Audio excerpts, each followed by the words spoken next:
Discovery and first contact. Senior observer Krelix adjusted her sensor arrays for the third time, mandibles twitching with frustration. The readings from Sector 47 made no sense.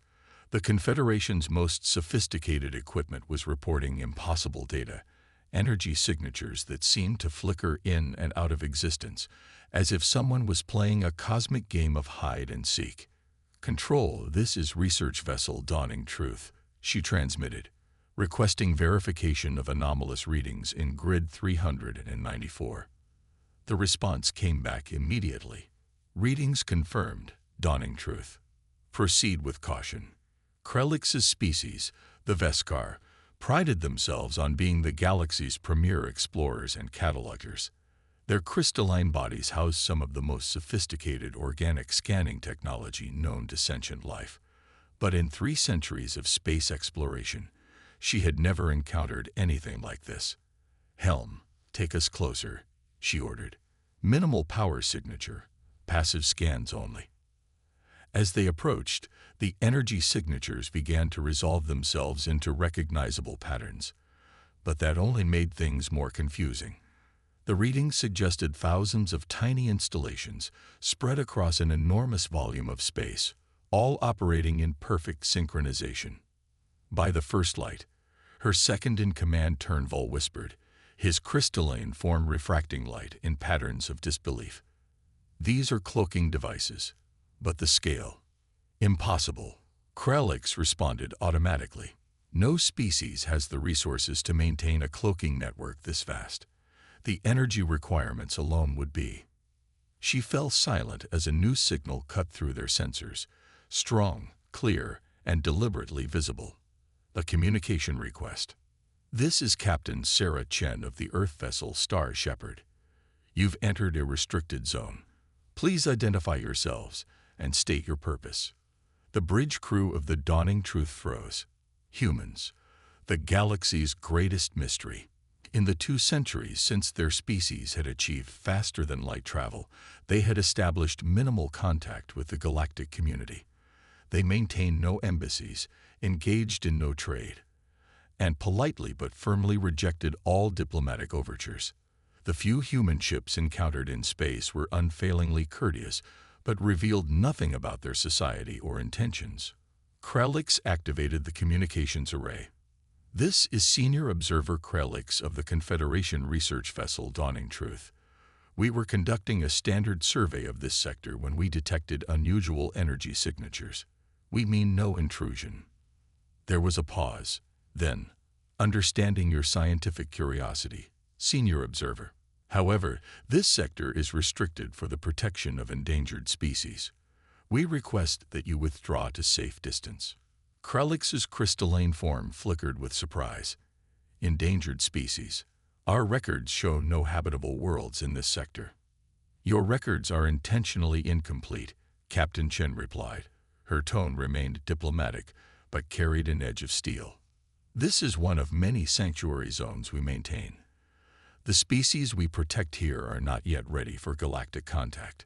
Before Krelix could respond, her sensor officer called out, "Senior Observer, detection of multiple vessels decloaking, at least 30 ships of various sizes." The holographic display filled with human vessels appearing from seemingly nowhere. Their designs were unlike anything in Confederation records, smooth, organic curves blending seamlessly with geometric patterns that seemed to shift and flow. They moved with incredible precision, surrounding the Dawning Truth in a complex 3-dimensional formation. "As you can see," Captain Chen continued, "we take our protective duties very seriously. However, since you've discovered one of our sanctuaries, perhaps it's time for a proper conversation. Would you be willing to come aboard the Star Shepherd? There are things you should understand about humanity's role in the galaxy." Krelix felt the weight of history pressing against her crystalline form. This wasn't just a chance encounter. It was potentially first real contact with humanity's true nature. Her response could affect galactic relations for centuries to come. "I accept your invitation, Captain Chen, but I must transmit my findings to the Confederation Council. They need to know." "By all means," Chen interrupted smoothly. In fact, we've been considering making this information public. Your discovery may have simply accelerated the timeline. Perhaps the galaxy is finally ready to understand why humanity chose isolation.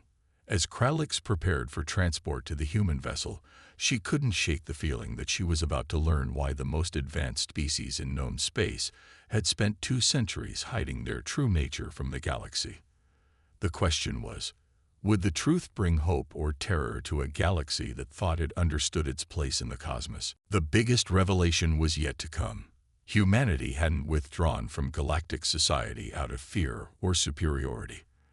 They had done it out of compassion, becoming silent guardians for species that didn't even know they existed.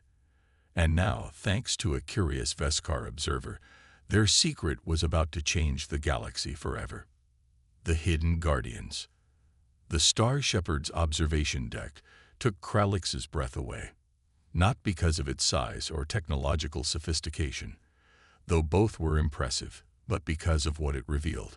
Through specially calibrated viewing panels, she could see what her ship's sensors had missed: a vibrant solar system teeming with life, hidden behind layers of advanced cloaking technology. "Welcome to Sanctuary Zone 47, Captain Chen said, gesturing at the spectacular view. Home to the Lumini, a species of bioluminescent aquatic sentients just beginning to develop their first spacefaring concepts. Kralix watched in amazement as holographic displays showed underwater cities glowing with natural and artificial light. How many of these sanctuaries exist? Currently, 217. A new voice joined them. Admiral James Martinez stepped onto the deck, his weathered face reflecting decades of service, each protecting a species at a crucial point in their development. The number staggered Kralix. The resources required, the coordination involved, it seemed impossible. But why? Why take on such an enormous responsibility? Martinez's expression grew solemn. Because we know what happens when no one does. He activated a holographic display showing hundreds of dead worlds. In our first century of space exploration, we found these. Civilizations that destroyed themselves, were wiped out by natural disasters, or fell to technological catastrophes. Each one a unique consciousness, lost forever. The Confederation maintains research stations near developing worlds, Kralix argued. We study, we observe. You watch them die. Chen interrupted gently. Your protocols prevent interference, even when you could prevent extinction. Martinez nodded. Humanity chose a different path. We don't interfere with natural development, but we do prevent extinction-level events. Solar flares, asteroid impacts, planetary disasters. We've stopped them all. The species never know we were there. An alert chimed through the ship's systems. A young human officer approached rapidly. Admiral, we're detecting unusual activity in Sanctuary Zone 116. The Drachnid Empire's fleet is moving closer to the quarantine boundary. Kralix's crystalline form flickered with alarm. The Drachnids were known for their aggressive expansion and disregard for other species' sovereignty. They can't possibly know about the sanctuaries. They don't, Martinez said grimly. But they've noticed our activity. They've been probing our defenses for months, trying to understand why we maintain such a strong presence in seemingly empty space.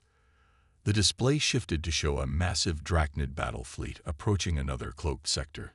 Their ships, bristling with weapons, moved in attack formation. If they breach the sanctuary's defenses, Chen explained, they'll find the Merith, a pre-industrial species that recently achieved global peace after millennia of warfare. First contact with the Drachnids would destroy everything they've accomplished. Kralix watched as human ships began moving into defensive positions, still cloaked but preparing for possible conflict. You would fight the Drachnid Empire. Their fleet outnumbers yours 3-1. Martinez smiled, but there was no humor in it. Numbers aren't everything, observer. We've spent 2 centuries developing technologies specifically designed to protect our charges. The Drachnids are about to learn why humanity's isolation wasn't a sign of weakness. Admiral, the young officer interrupted. Drachnid fleet is charging weapons. They're launching probes toward the sanctuary boundary. Signal the defense fleet, Martinez ordered. Initiate Protocol Guardian, and inform the Drachnid commander that they are approaching a protected zone. Give them one chance to withdraw. Krelix watched in fascination as human ships shimmed into visibility around the sanctuary's perimeter. Their hulls seemed to ripple with strange energy patterns she'd never seen before. What you're about to witness, Chen said quietly, is why we kept our true capabilities hidden. We hoped to never need them, but we won't let the Drachnids harm our charges. The Drachnid fleet pressed forward, ignoring the warnings. Their first shots blazed across space and vanished into some kind of energy field around the human ships. The humans' response was immediate and precise.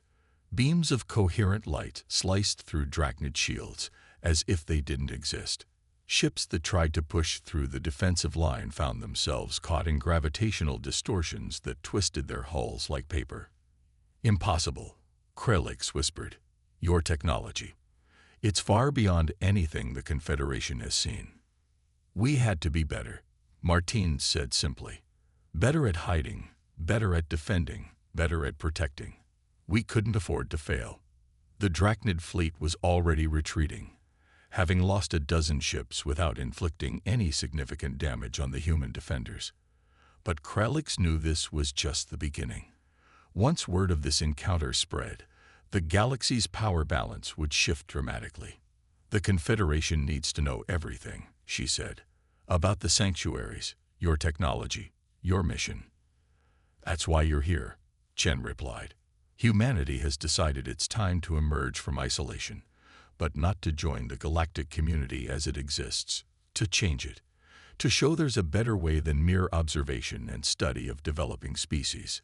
The real question, Martinez added, watching the Drachnid fleet flee, is whether the Confederation is ready to help us protect those who cannot protect themselves. As Krelix absorbed the implications, she realized humanity hadn't been hiding from the galaxy. They had been waiting for the right moment to show the galaxy a different path. The age of passive observation was ending. The age of active guardianship was about to begin.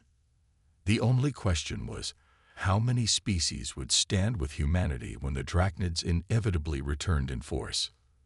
The price of compassion. The Confederation Council chamber had never been so crowded. Representatives from 37 spacefaring civilizations packed the ancient hall, their arguments creating a cacophony of translated voices. Krelix stood at the center, her crystalline form pulsing with nervous energy as she completed her report. The evidence is irrefutable, she concluded. Humanity has successfully protected hundreds of developing species, preventing multiple extinction events without compromising their natural development. First speaker Vental, their plasma-based form swirling with agitation, spoke first, and in doing so, they have violated every principle of non-interference we hold sacred. Have they? A new voice cut through the chaos. Captain Chen stepped forward, her uniform pristine, her presence commanding. Or have we simply chosen to interpret non-interference differently? Before anyone could respond, emergency alerts blared through the chamber. Admiral Martinez rushed in, his face grim. The Drachnids have launched simultaneous attacks on 3 sanctuary zones. They're using some kind of quantum disruption field. Our cloaking systems are failing. The chamber's massive display screens activated, showing the unfolding crisis. Drachnid warships poured through gaps in the sanctuary's defenses, their weapons charged. But instead of targeting the human defenders, they were aiming at the protected planets below. They're trying to force our hand, Chen said, her voice tight with controlled fury. They know we can't let those species die. The displays showed 3 very different worlds, one covered in crystalline forests where insectoid beings were just developing their first computers, another where aquatic creatures had built stunning underwater cities, and a third where avian species had nearly achieved atmospheric flight. All of them, Martinez announced, are about to witness their first alien contact in the worst possible way. Unless we stop it. The Drachnids have committed an act of war, first speaker Vental declared. but the Confederation cannot intervene in. With respect, Chen interrupted, "We're not asking for permission." She activated her comm unit. "This is Captain Chen. Execute Operation Lighthouse." Across all three systems, massive structures began emerging from subspace. They were unlike anything Krelix had ever seen. Massive rings of energy that surrounded each planet like halos. Planetary shield generators, Martinez explained, powered by artificial quantum singularities. The Drachnids can bomb those worlds for 1,000 years and never crack them. But the Drachnids had anticipated this. New ships jumped into the systems, massive dreadnoughts carrying weapons that distorted space itself. "They're trying to collapse the quantum matrices," a human technician called out. "Shield stability dropping." Chen turned to the assembled council. "We've spent centuries protecting these species. We will not abandon them now. But we could use help." The chamber erupted in debate.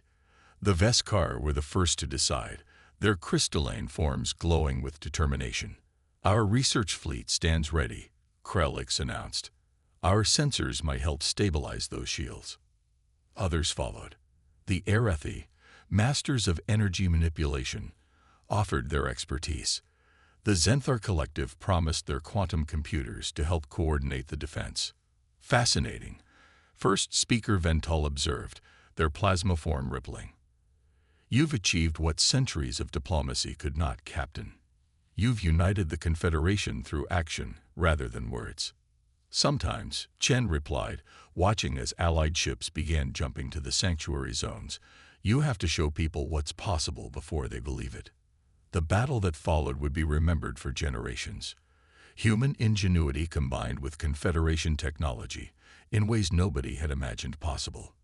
Veskar sensors helped human gunners target Drachnid weak points. Erethi energy specialists reinforced the planetary shields.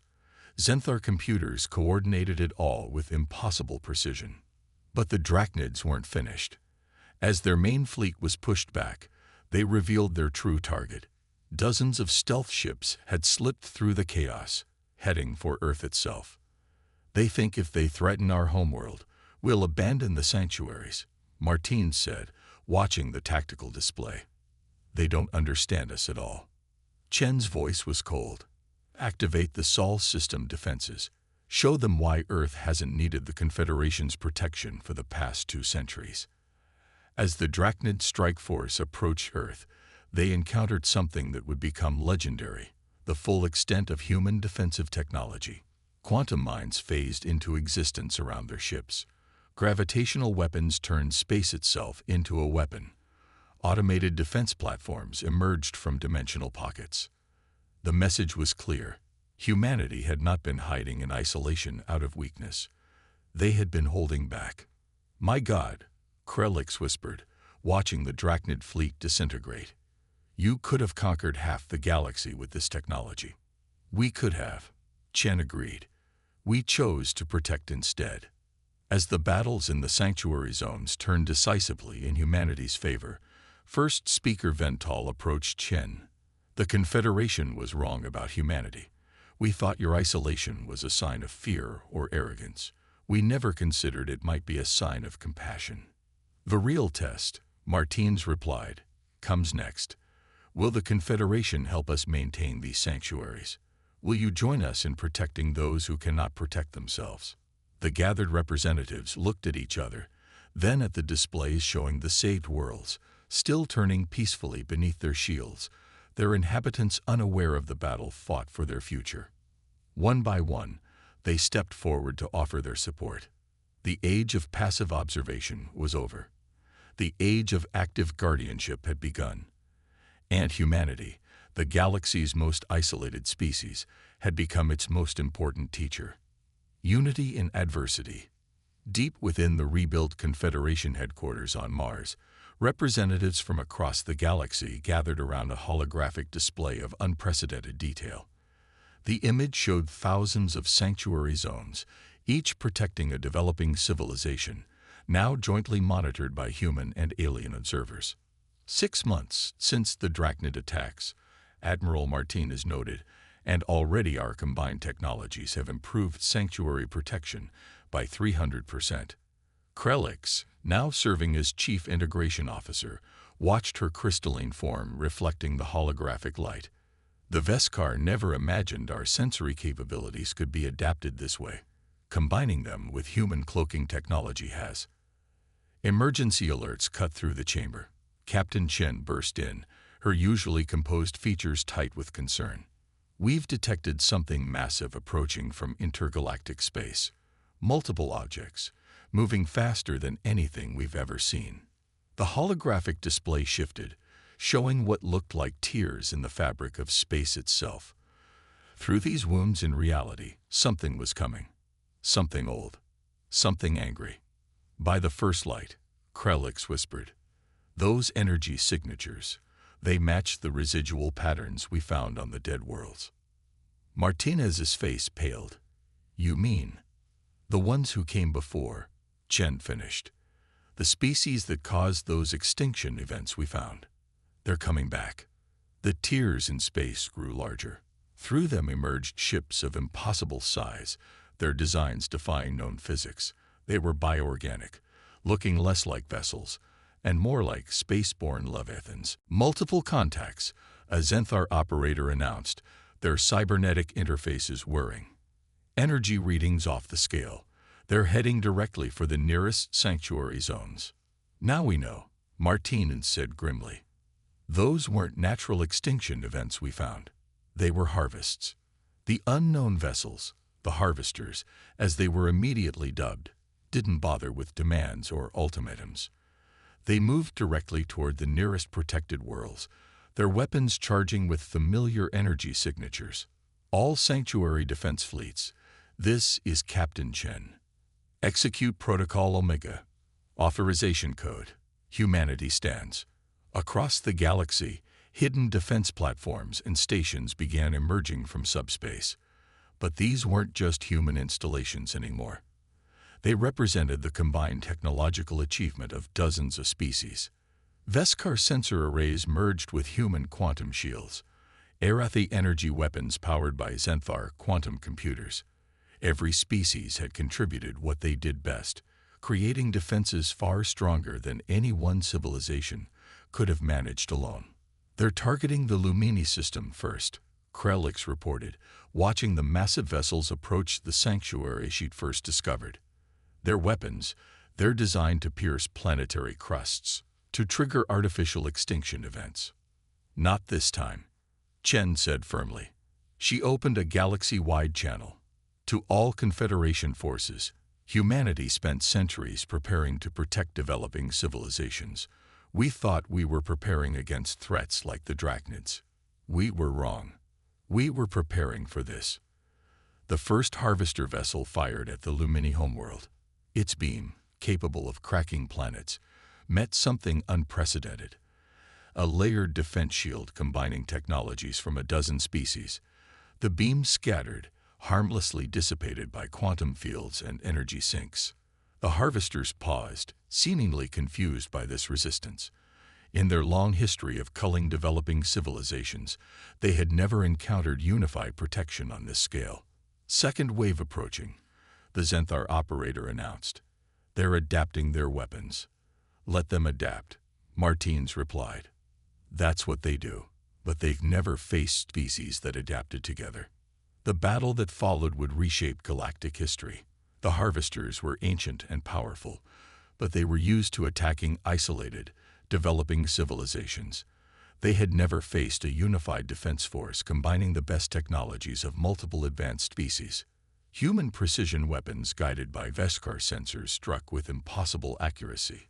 Arathi energy specialists found ways to disrupt the harvesters' bioorganic systems. Xenthar quantum computers predicted and countered their battle strategies faster than they could form them. But the true turning point came when the harvesters targeted Earth. They had identified humanity as the architects of this unprecedented resistance and sought to eliminate the threat at its source.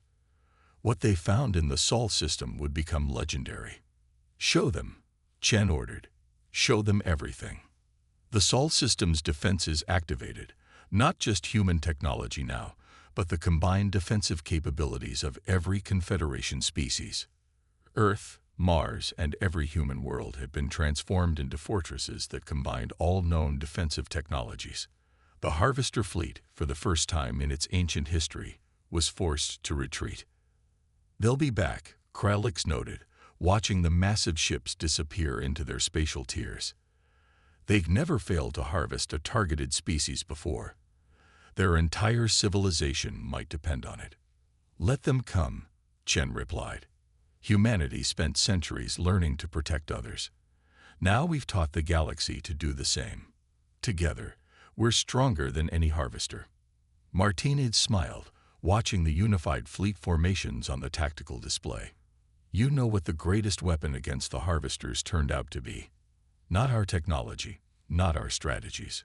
Compassion," Kralix finished. "The decision to protect rather than observe, to stand together rather than apart." As the defense fleets moved to reinforce vulnerable sectors, Chen looked out at the stars. Somewhere out there, thousands of developing civilizations continued their journey toward the stars, unaware of the battle fought for their future. And that perhaps was humanity's greatest victory, not just protecting them, but inspiring an entire galaxy to do the same.